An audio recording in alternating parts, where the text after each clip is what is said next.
The trap was set in silence. Before the Jedi could move against him, Palpatine struck through the Senate, the courts, and the clone command structure. At dawn, shock troops surrounded the Jedi Temple and sealed every landing platform on Coruscant. A state order flashed across the holonet. The Jedi Council had been accused of treason, conspiracy, and an attempted seizure of the Republic. Most citizens did not know what to believe, but fear spread faster than truth. Mace Windu sensed the trap at once. He ordered the Council to regroup, yet it was already too late. Clone officers entered the temple with warrants signed by the Chancellor himself. They did not come to negotiate. They came with binders, rifles, and cameras, ready to show the galaxy that even Jedi Masters could be dragged away in chains. Yoda escaped the first sweep only because he felt the danger seconds before the doors burst open. Shakti fought in the archives. Kit Fisto was stunned and taken alive. Ki-Adi-Mundi demanded a hearing, but the clones answered with force. Then Anakin arrived. He had been summoned by Palpatine, then sent to witness the arrests. The Chancellor called it justice. He called the Jedi power-hungry generals who had turned against democracy. Anakin saw Windu surrounded, his hands bound, his face hard with fury. For one terrible moment, he said nothing. That silence changed everything. Across Coruscant, senators whispered. Bail Organa knew the charges were false. Padme Amidala felt the Republic slipping into something colder, crueler, final. And in the shadows beneath the Senate district, Obi Wan received a warning from Yoda.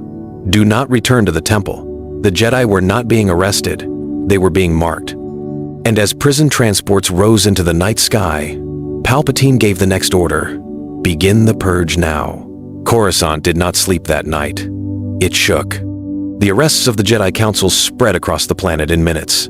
Giant screens looped the same message again and again. The Jedi had betrayed the Republic. Crowds gathered in fear. Some shouted for justice. Others stood in stunned silence, unable to believe the order could fall so fast. Anakin Skywalker moved through the chaos like a ghost. He had seen Windu in chains. He had heard Palpatine call it law. But inside, nothing felt right. The Chancellor wanted his loyalty. The Jedi wanted his trust. Now both sides were pulling him apart. Padme begged him to think clearly. This is how dictators rise, she warned. Bail Organa said the Senate was already under pressure. Emergency votes were being prepared. Loyalist commanders were receiving sealed orders. The Republic was turning into something else before their eyes. At the temple, clone troopers forced their way into hidden chambers and detained every Jedi they could find. Younglings were rushed into tunnels beneath the city by temple guards and caretakers. Some escaped. Many did not. Smoke rose over the district. Sirens never stopped. Then Obi Wan reached Anakin through a secure channel. His message was brief. Yoda was alive. The arrests were a lie. Palpatine had moved early because the Jedi were close to the truth. If Anakin stayed silent now, the purge would spread across the galaxy before sunrise. Anakin looked out across Coruscant, toward the Senate spire, and felt the future closing around him. For the first time, he understood the real choice before him. He was not choosing between the Jedi and the Chancellor. He was choosing between fear and truth. And as gunships roared toward the temple again, Anakin ignited his lightsaber and turned toward the Senate to face Darth Sidious alone. The city was already breaking. Now Anakin was about to strike at the man who had shattered it. Yoda vanished into Coruscant's undercity before the clone sweep could close around him.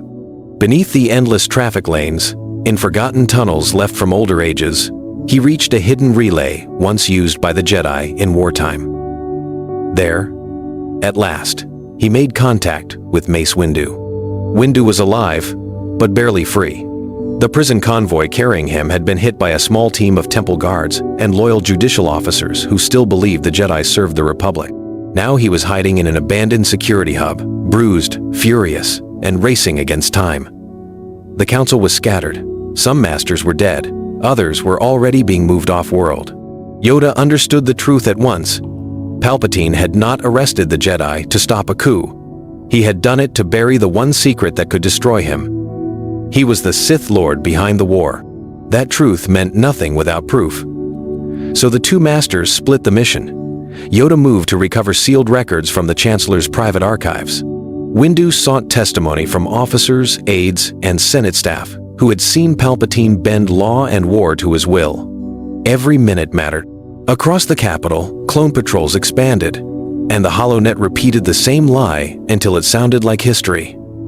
Then came the break. In a hidden vault beneath the executive district, Yoda found a Sith holocron and files, linking Palpatine to Count Dooku, the Separatist command net, and years of secret manipulation. It was enough to shake the Senate if they could deliver it alive. But as Windu prepared the transmission, the lights died. Red blades ignited in the dark. Palpatine had sent his final insurance. The proof was found. Now they had to survive long enough to show the galaxy. And outside, Anakin was already walking into Sidious's deadly trap. Last lines. The truth finally existed. But now the Sith were coming to bury it forever. The Senate session opened under guard. Rows of clone shock troopers lined the chamber walls, while Palpatine addressed the frightened assembly. He did not speak like a chancellor defending the Republic. He spoke like a ruler already in command. With calm certainty, he declared the Jedi Order an enemy force that had corrupted the war and now threatened every loyal world. Many senators hesitated. Then the screens lit up with edited footage from the Temple arrests. Windu in binders, Jedi guards fighting clones, smoke above the sacred halls. Palpatine called it proof. Fear did the rest. The vote came fast. Emergency powers were expanded. Temple property was seized. Anyone aiding the Jedi could now be detained without trial. Bail Organa and Padme Amidala protested, but they were drowned out by delegates desperate to look loyal. Even those who doubted Palpatine stayed silent. No one wanted to be named next. Across the galaxy, the orders spread. On Kashyyyk, clone officers turned on Jedi scouts without warning. On Felucia, wounded survivors vanished into the jungle as gunships swept overhead. On Corellia, loyal security chiefs were replaced within hours. Pilots, medics, archivists, and temple workers all became targets. The purge was no longer hidden. It was policy. Some clone commanders obeyed at once. Others paused, shaken by how quickly the Republic had changed. A few quietly let fugitives escape, but those men were soon reported and removed. Loyalty to the Chancellor was now treated as loyalty to the state. On Coruscant, Captain Oppo led raids through safe houses and lower-level tunnels, hunting Obi Wan, Yoda, and any senator still helping them. Then a secret message broke through the panic. It came from Mace Windu. He was alive, he had proof, and the clones were already closing in. The chance to stop him was fading. Last lines, the Senate had chosen fear. Now the last truth left in the Republic was about to be hunted down. Obi Wan Kenobi did not have time to grieve.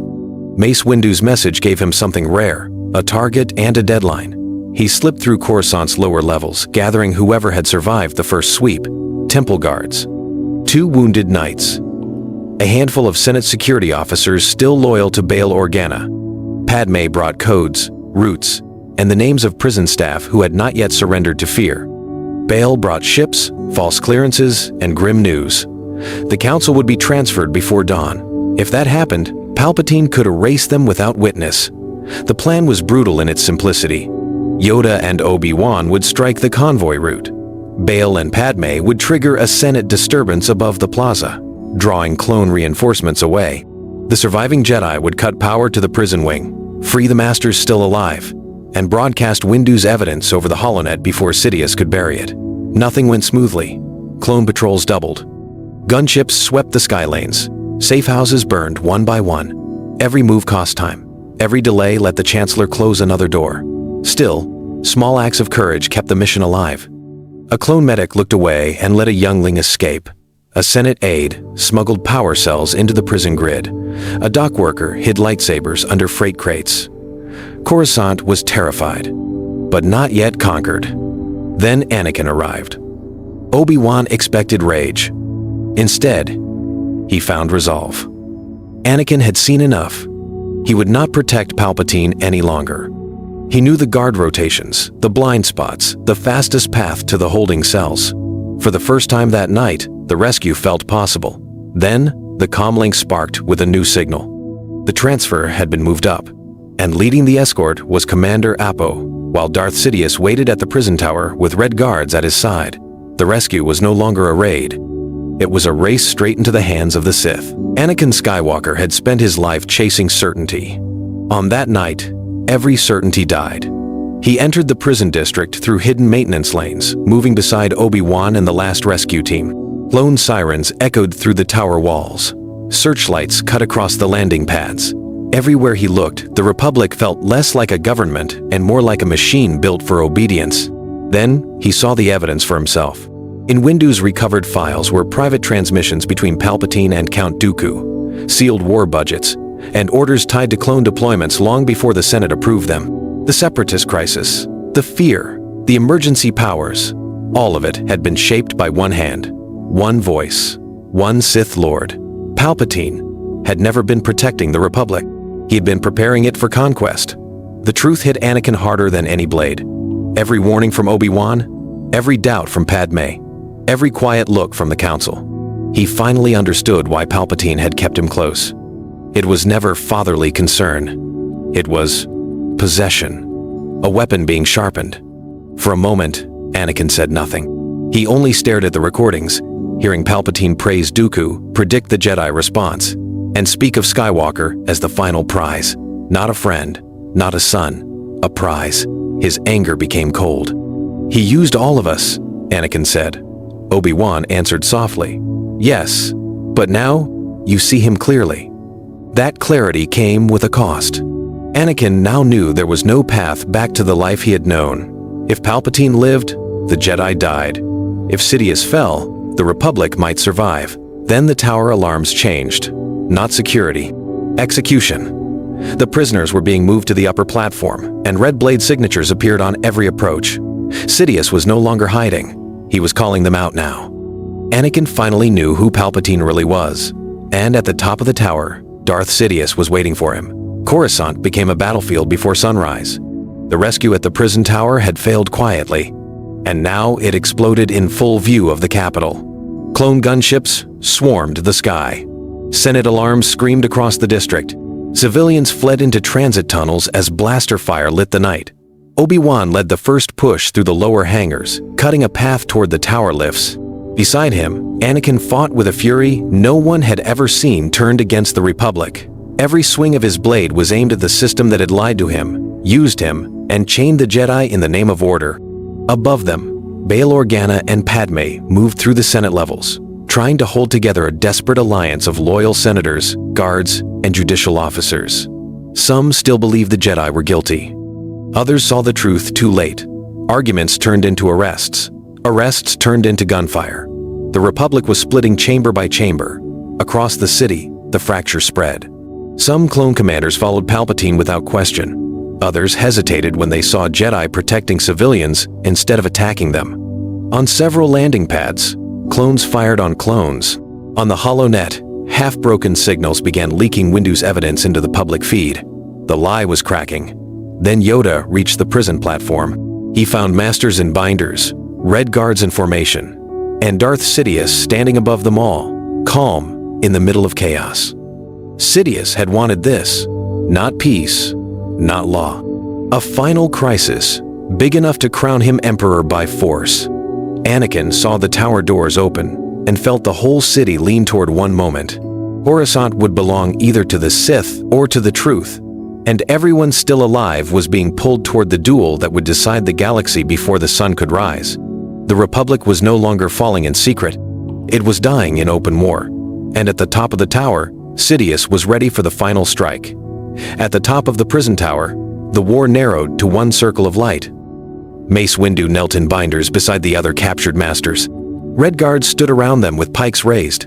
Beyond the platform, Coruscant burned. Gunships crossed the dawn sky. Senate towers flashed with warning lights. The whole Republic was watching its last mask fall away. Darth Sidious welcomed Anakin with a smile. He offered the same lie one final time. The Jedi had betrayed the state. The Senate needed strength. Padme could still be saved. Anakin only had to stand aside and let history finish its work. Behind him, Obi-Wan and Yoda emerged through smoke and shattered durasteel, blades ready, faces grim. For a moment, everything stopped. Anakin looked at Windu in chains. He looked at Yoda, wounded but unbroken. He looked at Palpatine, the man who had shaped a galaxy through fear and called it peace. Then he understood the final trap. Sidious did not need Anakin to join him. He only needed Anakin to hesitate. So Anakin moved first. His lightsaber flashed blue across the platform and cut through Windu's binders. Obi Wan and Yoda struck the guards. Freed at last, Windu rose like a storm and drove straight at the Sith Lord. Sidious answered with lightning, fury, and screams that echoed over the capital. The duel was savage. Glass shattered. Steel melted. The platform split under the force of it. In the end, Anakin saw his choice clearly and stepped between Sidious and the fallen Jedi. He did not kneel. He struck. Together, the Jedi overwhelmed the Dark Lord and sent him crashing into the broken tower core. As dawn touched Coruscant, clone guns fell silent. But victory came at a price. Windu collapsed, and below, the Senate began naming the Jedi saviors, or usurpers. Sidious had fallen, but the Republic had already been poisoned. And as the sun rose over Coruscant, the Jedi faced one final question. Had they saved the galaxy, or only survived its collapse?